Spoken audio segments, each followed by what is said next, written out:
Il faut que nous nous arrangions pour que ce gouvernement ne soit plus là en 2025. Je vais bisser. Personne ne peut nous battre en Côte d'Ivoire.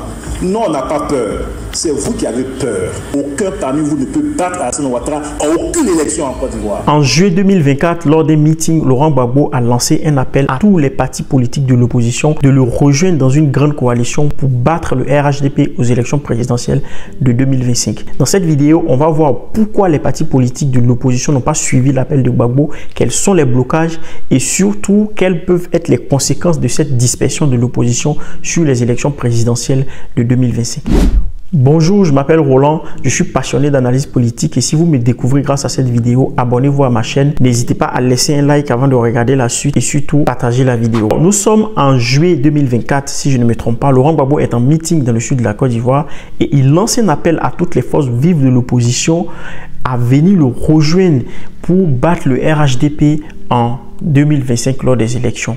Je veux profiter de la terre de Beaunois pour dire à tous les hommes politiques que j'ouvre les bras.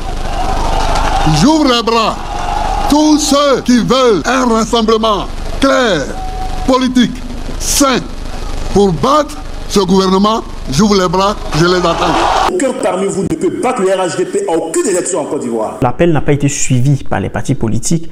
Le PDCI n'a pas clairement répondu à cet appel et le GPS également et aussi un parti comme le COJEP n'ont pas donné une réponse. Si les partis politiques n'ont pas répondu à l'appel de Laurent Gbagbo, c'est d'abord parce que cet appel n'est pas clair.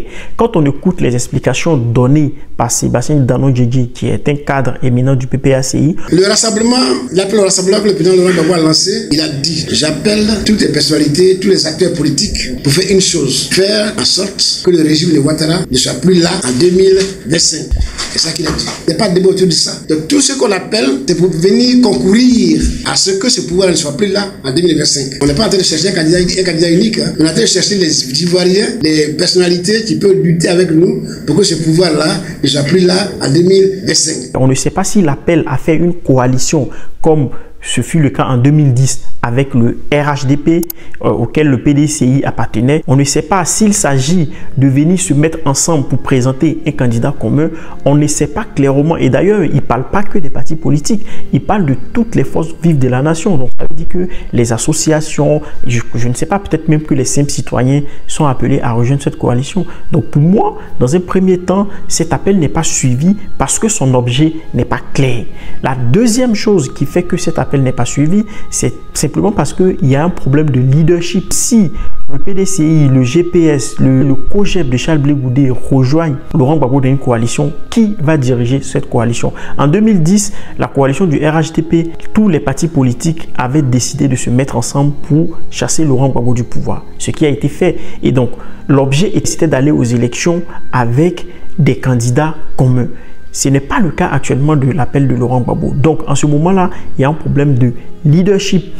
L'objet n'est pas clairement expliqué. C'est que le PDCI RDA aujourd'hui, qu'on le veuille ou non, c'est le premier parti de l'opposition. Que ce soit à l'Assemblée nationale, que ce soit au Sénat, que ce soit dans les mairies, que ce soit même dans sa façon de se conduire, de marcher, de débattre avec tout ce engouement. Vous avez vu que ces derniers 10 jours, le parti au pouvoir même est effacé. C'est au PDCI on parle. Même dans notre deuil. Et les alliances, ça se tisse par rapport aux réalités du terrain. Ensuite, il y a aussi des divergences stratégiques. Quand on regarde aujourd'hui les stratégies électorales, la priorité du PPACI, c'est aujourd'hui de faire en sorte que Laurent Gbagbo soit inscrit sur les listes électorales. Pendant que le PDCI a un objet clair, celui de faire élire Tidjane Thiam à l'élection présidentielle. Aussi, il y a le fait que historiquement, le PDCI et le FPI, donc le FPI c'était l'ancien parti de Gbagbo, ont toujours été opposés. Gbagbo, du fait de sa lutte historique contre le pouvoir de Feu Félix Houphouët-Boigny, a toujours été en opposition frontale avec le PDCI. Donc en fait, je ne vois pas dans quel sens ces deux partis-là, ces deux bords-là peuvent se mettre dans une alliance. On parle d'alliance contre nature. Bon, en politique, il n'y a jamais d'alliance contre nature, c'est selon les circonstances. Mais en tout cas, en ce qui concerne le FPI, donc aujourd'hui PPACI et le PDCI, historiquement, c'est deux partis qui sont totalement opposés, qui n'ont jamais eu les mêmes combats. Gbagbo a toujours été l'opposant historique du PDCI.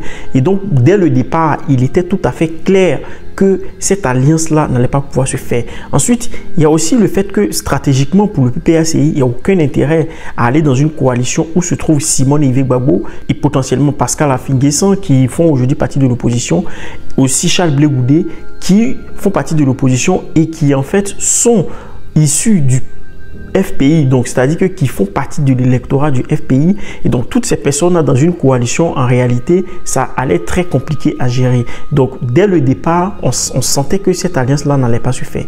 Et aujourd'hui, ça se confirme avec les récentes déclarations de Laurent Gbagbo à propos de Tidjane Thiam, même s'il n'a pas dit, mais si on se fie à ce que Tidjane Thiam a déclaré plus tôt. Je veux mettre ma notoriété au service de la Côte d'Ivoire. Ceux qui viennent dans mon bureau, je leur montre un petit mot que Barack Obama m'a écrit à la main quand j'ai été nommé directeur du Crédit Suisse. Et il dit ceci: félicitations, je suis sûr que tu vas faire un excellent travail et j'espère qu'on va pouvoir continuer à travailler ensemble sur les questions de développement. C'est ce que Gbagbo a dit. Moi, je m'amuse beaucoup quand je vois les gens dire oui, je connais un tel m'a écrit, je connais un tel, mais on se connaît tous.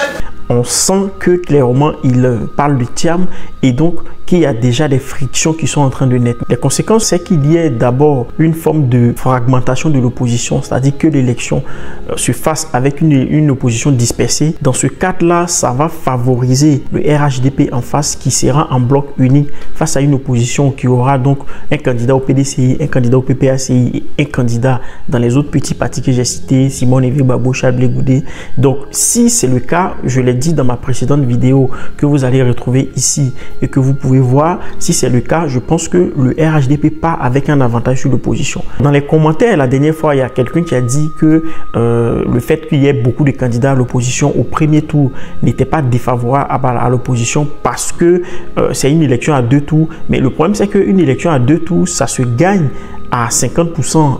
51%. Donc, si jamais l'opposition se disperse et qu'ils arrivent à se partager les 50% de l'électorat qui reste, bah, ça sera très facile pour le RHDP d'avoir 51%. Donc, c'est un risque pour l'opposition d'avoir plusieurs candidats et de partir aussi de manière aussi éclatée. Finalement, la probabilité d'avoir une coalition de l'opposition aux élections présidentielles, elle est quasiment nulle parce qu'aujourd'hui, quand on regarde les déclarations des cadres du PPACI et des cadres du PDCI, on ne sent pas une volonté d'alliance. Mais ça, effectivement, ça s'explique, comme je l'ai dit, par le fait que c'est des partis qui sont idéologiquement opposés et surtout parce qu'il y a des problèmes de leadership et aussi parce qu'il y a des méthodes de stratégie électorale totalement différentes à l'heure actuelle. Je vous invite dans cette vidéo à me dire ce que vous en pensez.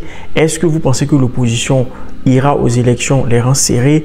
Est-ce que vous pensez que Laurent Gbagbo va pouvoir s'allier au PDCI? Sinon, à votre avis, quelle est la meilleure stratégie pour l'opposition d'aller aux élections à rangs serrés et d'espérer battre le RHDP comme il le souhaite? Merci d'avoir regardé la vidéo et n'hésitez pas à vous abonner. Merci.